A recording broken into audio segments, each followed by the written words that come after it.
warahmatullahi wabarakatuh. Alhamdulillahirabbil alamin wa bihi nasta'in ala umuri dunya waddin. Wassalatu wassalamu ala asrofil mursalin sayyidina wa maulana Muhammadin wa ala alihi wa ashabihi ajma'in. Yang saya hormati para jamaah sholat zuhur yang dimuliakan Allah. Alhamdulillahirabbil alamin, pada siang hari ini kita masih diberi anugerah kesehatan oleh Allah Subhanahu wa taala sehingga kita semua masih bisa melaksanakan ibadah sholat zuhur dan juga ibadah siam di bulan suci Ramadan.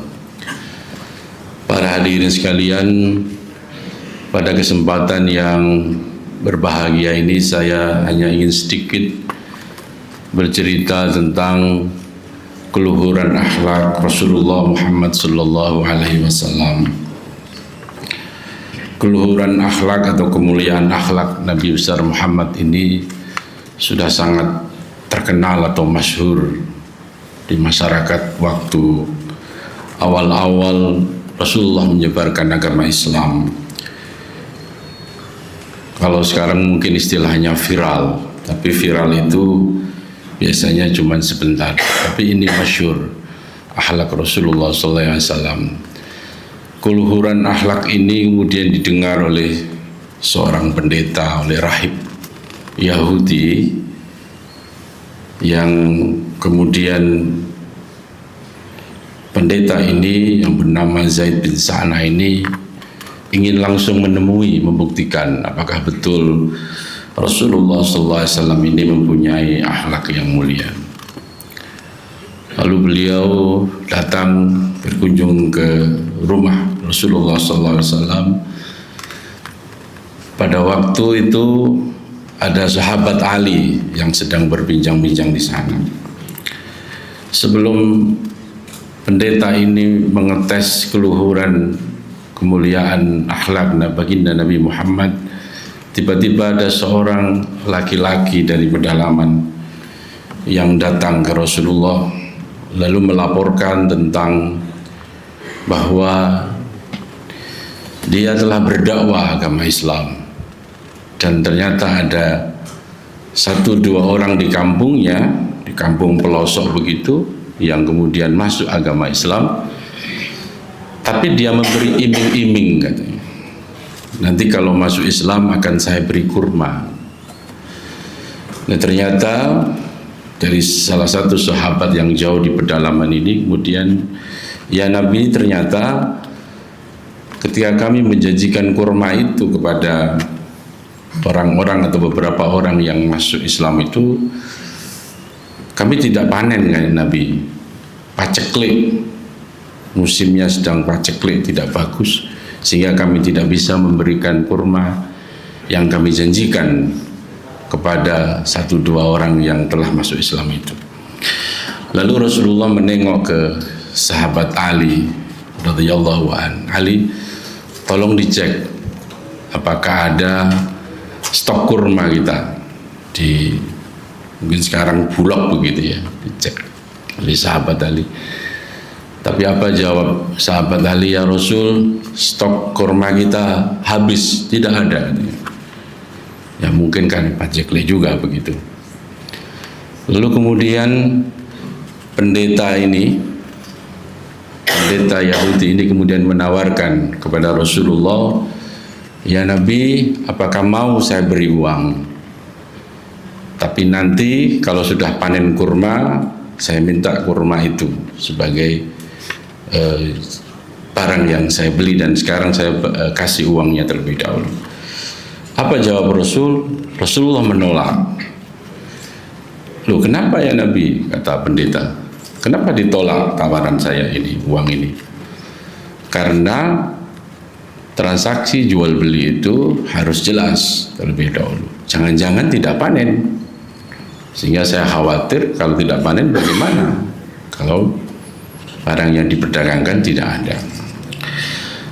Lalu Rasulullah memberi solusi, ya sudah, saya terima uang ini, Tapi nanti dalam jangka waktu sekian hari atau sekian bulan, kamu bisa ambil kurma yang sudah saya siapkan, kata Nabi. Oke, kalau begitu saya terima akad ini dan saya berikan uang itu kepada Rasul. Lalu Nabi memberikan uang itu kepada seorang sahabat di pedalaman itu yang telah mengislamkan karena memberi janji akan memberi kurma atau sesuatu atau uang. Nah, para hadirin yang dirahmati Allah, ternyata jangka waktu atau tempo yang sudah disepakati itu kemudian dilanggar oleh pendeta Yahudi ini. Setidaknya kurang 2 hari atau berapa hari pendeta ini datang kepada Rasul dan menagih kurma yang sudah disepakati itu. Lalu apa jawab Nabi? Loh, ini kan tidak sesuai dengan kesepakatan. Kebetulan di samping Rasulullah SAW itu ada sahabat Umar, dan kita tahu bahwa Umar adalah sahabat yang paling tersinggung kalau ada orang-orang yang menghina atau merendahkan Rasulullah SAW. Kalau tidak malu karena Rasul, kata sahabat Umar, akan kupenggal kepalanya, katanya begitu. Tunggu dulu Umar, katanya. Lalu kemudian Nabi Muhammad SAW meminta Umar dan meminta bantuan beberapa sahabat untuk mengumpulkan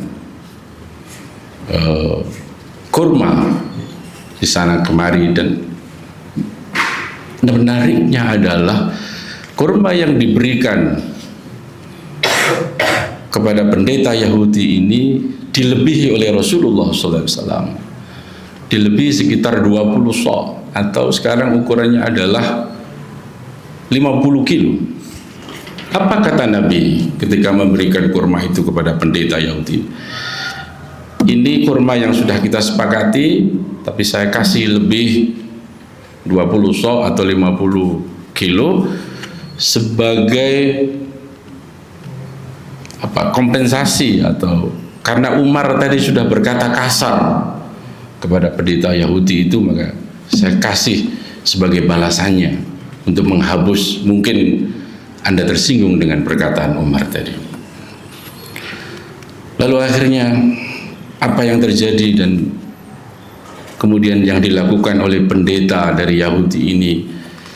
Lalu pendeta dari Yahudi itu kemudian betul-betul mengakui bahwa sungguh mulia dan akhlak Rasulullah SAW, dan seketika itu pula pendeta ini mengucapkan 2 kalimat syahadat.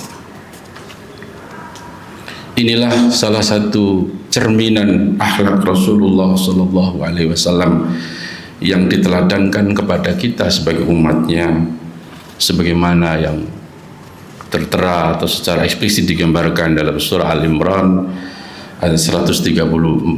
Di antara tanda-tanda orang yang bertakwa, sebagaimana tujuan kita berpuasa juga di bulan suci Ramadan, yang berbunyi Bismillahirrahmanirrahim, alladzina yunfiquna fis sarra'i wad dharra'i wal kadhiminal ghaidha wal 'afina 'anil nas wallahu yuhibbul muhsinin. Dan orang-orang yang bertakwa itu adalah orang-orang yang selalu memberi, berkontribusi, berbagi, baik dalam keadaan senang maupun susah. Itu yang pertama. Wal kadhiminal ghaidha, dan menahan amarah kalau ada hal-hal yang kurang berkenan, begitu.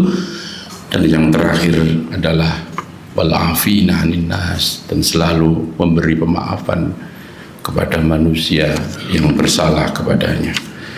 Mudah-mudahan kita semua sebagai umat Rasulullah SAW bisa mencontoh suri keteladanan beliau yang sangat agung, dan mudah-mudahan di sepertiga terakhir di bulan Ramadan ini kita bisa mencapai yaitu itqum minan nar, pembebasan dari api neraka.